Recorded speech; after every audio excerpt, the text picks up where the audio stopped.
네, 지금부터 저의 국어 수업에 대해서 고3 그리고 고2 재생들 중 어떤 학생들이 이제 수업을 들으면 좋은지 그리고 어떤 방향으로 진행되는지에 대해서 설명을 하겠습니다.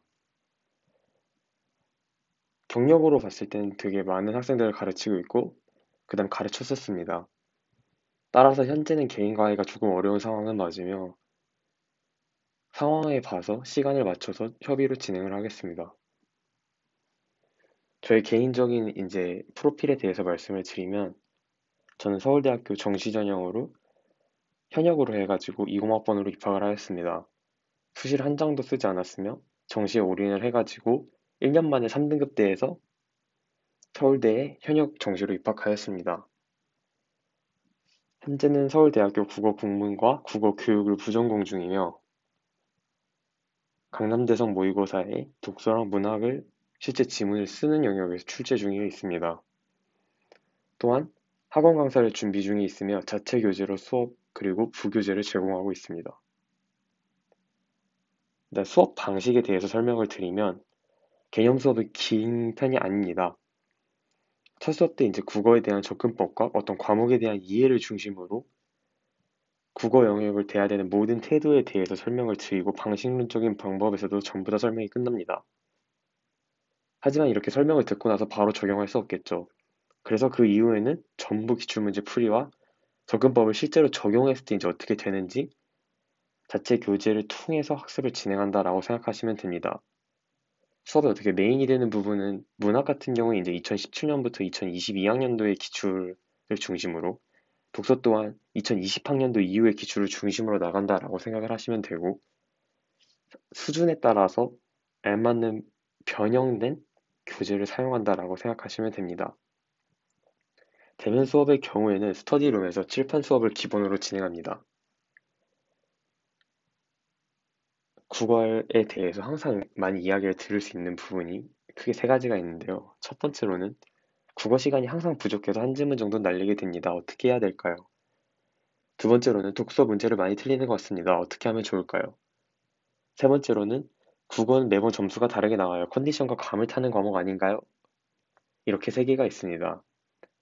근데 하지만 이렇게 세 개의 질문에 대한 어떤 해결책, 그리고 정답이라고 얘기를 하면은 문학 공부가 부족하다라고 생각을 하면 됩니다. 먼저 국어 시간이 부족해서 한 지문을 날리게 되는 데에는 문학의 가장 큰 원인이 있습니다. 문학에서 시간 오래 쓰고 고민을 오래 하면은 자연스럽게 두 번째 질문에 대한 정답도 나오게 되는데요. 문학에 대해서 고민을 오래 하기 때문에 독서 지문을 풀 만한 충분한 시간이 나오지 않는 것입니다. 그런 친구들 같은 경우에는 독서를 못하는 게 아니라 문학이 못해가지고 독서까지 못하게 되는 결과를 만들게 된다라고 생각하시면 됩니다. 세 번째로 점수가 다르게 나온다라고 말을 했는데 문학을 잘 하게 되면은 남들이 틀리지 않는 문학을 잘 안 틀리는 거기 때문에 어느 정도의 점수를 유지할 수 있습니다. 이거에 대한 근거로는 이런 내용들을 살펴볼 수 있는데요. 먼저 학생들이 많이 틀린 문항 10개를 뽑아왔습니다. 작년 수능 기준으로는 독서 7문제, 문법 3문제가 있고요. 문학과 화작은 한 문제도 없습니다. 이렇게 이제 생각을 했을 때 이걸 보고 나서 많은 친구들이 하는 생각이 그럼 독서가 어려우니까 독서에 이제 시간을 뭐 부어야겠다라고 생각을 하는데 전혀 그게 아닙니다. 남들이 이제 틀리는 예를 들어서 수학 같은 경우를 이제 비유를 했을 때 이제 수학의 어려운 문제를 틀리는 건 전혀 이제 지장이 없습니다. 하지만 이제 수학에서 뭐 3점짜리, 2점짜리 틀리게 되면 이제 치명적으로 다가올 수 있는데요. 국어도 마찬가지입니다.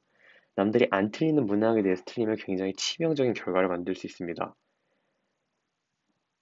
최근에 본 2022학년도 6평에서도 마찬가지인데요. 6평에서도 독서는 7문제에서 8문제, 문학은 2문제에서 3문제 정도가 오답률 탑 10 안에 들어갑니다.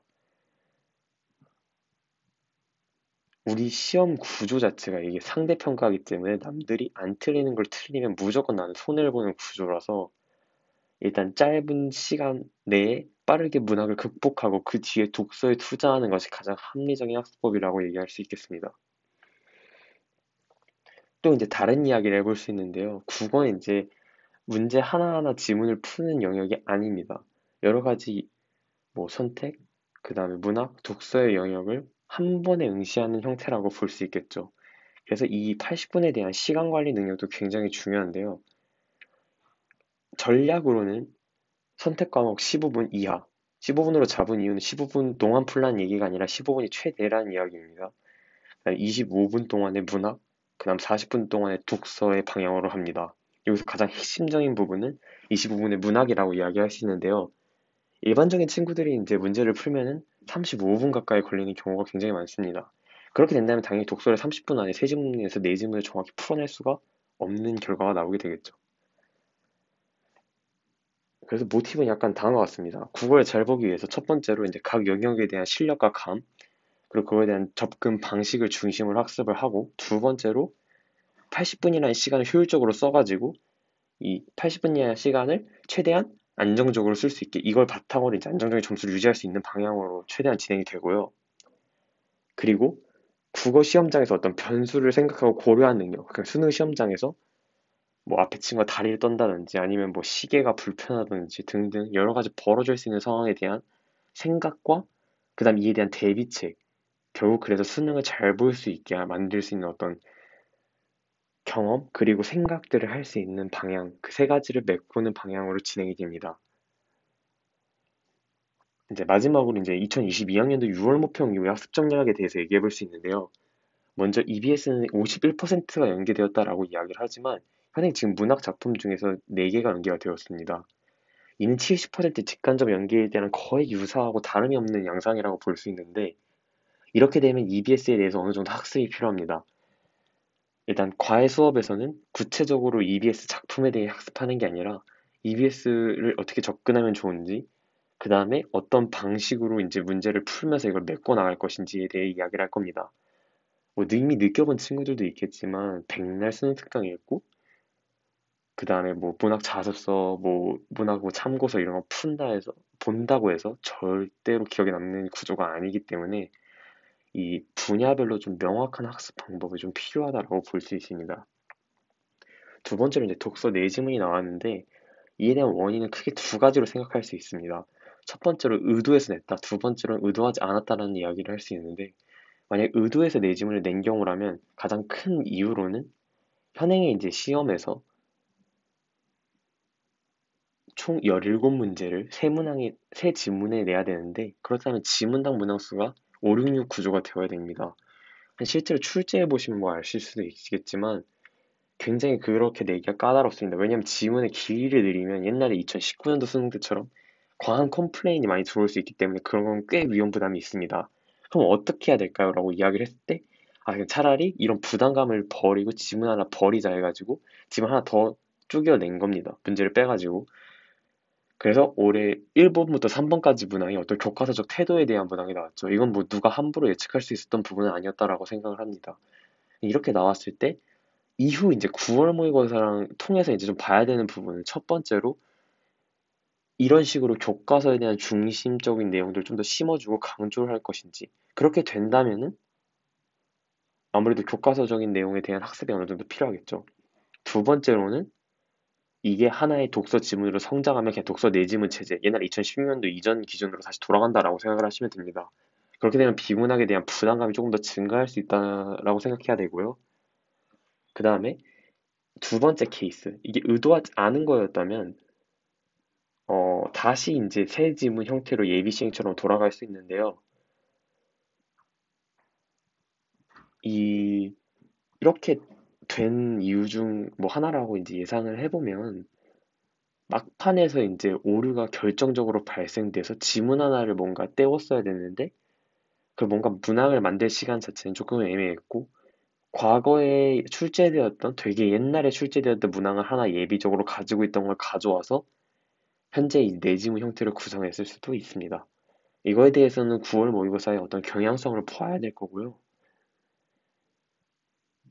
네, 세 번째로는 선택의 난이도 하락입니다. 지금 현재 이제 수능 제도가 국어와 수학이 유사한데 이번 시험은 둘 다 국어랑 수학의 공통 난이도가 높고 선택 난이도가 낮았습니다. 그럼 어떤 이유라고 얘기를 해보면 공통 과목을 기준으로 선택 과목을 계산한다? 생각하시면 좋고, 어떤 표준 점수를 통해서 등급 컷을 낸다라고 생각하시면 좋은데, 이에 대한 부담감을 좀 줄이기 위해서 그다음 선택 과목을 자신의 어떤 성향에 맞게 선택할 수 있게 하겠다라는 어떤 정부 정책의 취지에 맞게 출제를 했다라고 보시면 되고, 앞으로도 선택의 난이도는 낮아질 것으로 예상은 됩니다. 그래서 우리는 기본적으로 공통에 좀 더 치중을 하긴 해야겠죠. 네, 그런 식으로 공부를 아마 진행을 하게 될 것 같고, 그다음 네 번째로는 문학은 약간 기존과 같이 평이했고, 특히 예비 시행에서 애들이 많이 걱정했던 부분이라고 이야기를 하면은 비문학과 시조가 섞여 있는 문항에 대한 건데, 그런 문항에 대해서 출제가 안 됐기 때문에 이번에는 조금 더 무난하다, 그리고 기존에 나왔던 예상할 수 있는 부분이 있었다라고 생각할 수 있겠죠. 그리고 독서는 난이도가 기존보다 조금 더 어려워진 경향이 있습니다. 이거를 이제 EBS 연계가 되었으니까 EBS 교재의 지식이 어느 정도 담겨 있으니까 그거에 대한 이해를 기반으로 출제를 하신 건지, 아니면 독서를 조금 더 어렵게, 뭐 리트, PSAT식 조금 더 어려운 독서 형식으로 가져가실지는 일단 좀 더 지켜봐야겠지만, 독서가 어려워진 것은 사실입니다.